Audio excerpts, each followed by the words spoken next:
এই যে যারা মাদ্রাসার তালিবুল ইলম আছেন, তারা যখন এই রাস্তা দিয়ে হাঁটে, আমি আর আপনি হাঁটলে তো মনে করি যে না, এটা সাধারণ রাস্তার উপরই হাঁটতেছি। কিন্তু দেখেন মায়ার নবী কি বলেন, মান সালাকা তারিকান ইয়াতলুবু ফীহি ইলমা সালাকাল্লাহু বিহি তারিকাম মিন তুরুকিল জান্নাহ। নবী বলেন, যারা দুনিয়ার ভিতরে মাদ্রাসার শিক্ষার জন্য বেরিয়ে যায়, সালাকাল্লাহু বিহি তারিকাম মিন তুরুকিল জান্নাহ, তারা কেমন যেন জান্নাতের পথে এক ধাপ আগায়া গেল। সুবহানাল্লাহ। এরপরে নবী বলেন, ওয়া ইন্নাল মালাইকাতা লা তাদাউ আজনিহাতাহা রিদান লিতালিবিল ইলম।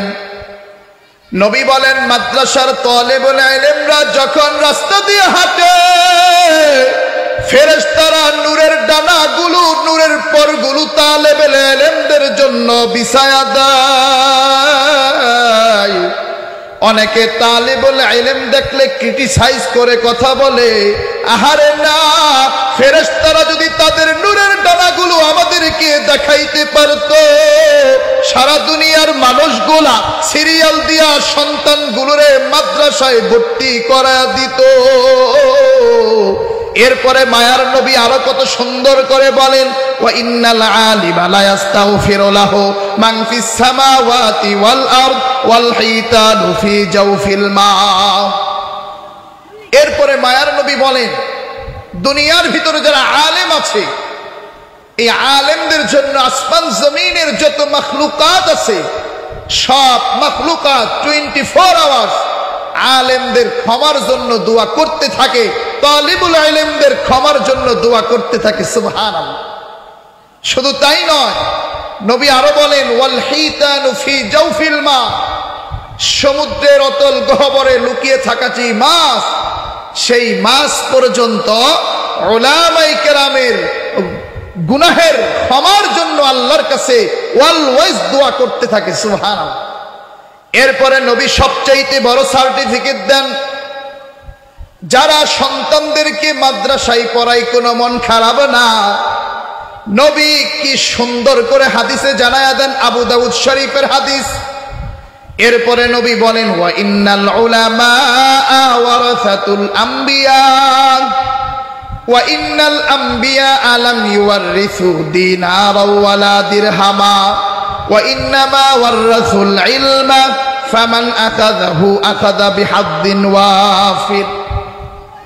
নবী বলেন, যারা কুরআন হাদিস পড়াশোনা করে, তাদের নামের পাশে যখন উপাধিটা হয় আলেম, এই আলেমরাই হলো একমাত্র নবীজির ওয়ারিস। সুবহানাল্লাহ। দুনিয়াতে হয়তো বা আমরা ওয়ারিস পাইলে অনেক বেশি সহায় সম্পত্তি পাই, কিন্তু নবী বলেন, ওয়া ইন্নাল আম্বিয়া লাম ইউওয়ারিসু দিনারা ওয়ালা দিরহামা। নবীদের ওয়ারিস যারা হয়, তারা তো কোনো টাকা পয়সা ওয়ারিস সূত্রে পায় না, তারা কি ওয়ারিস সূত্রে পায়?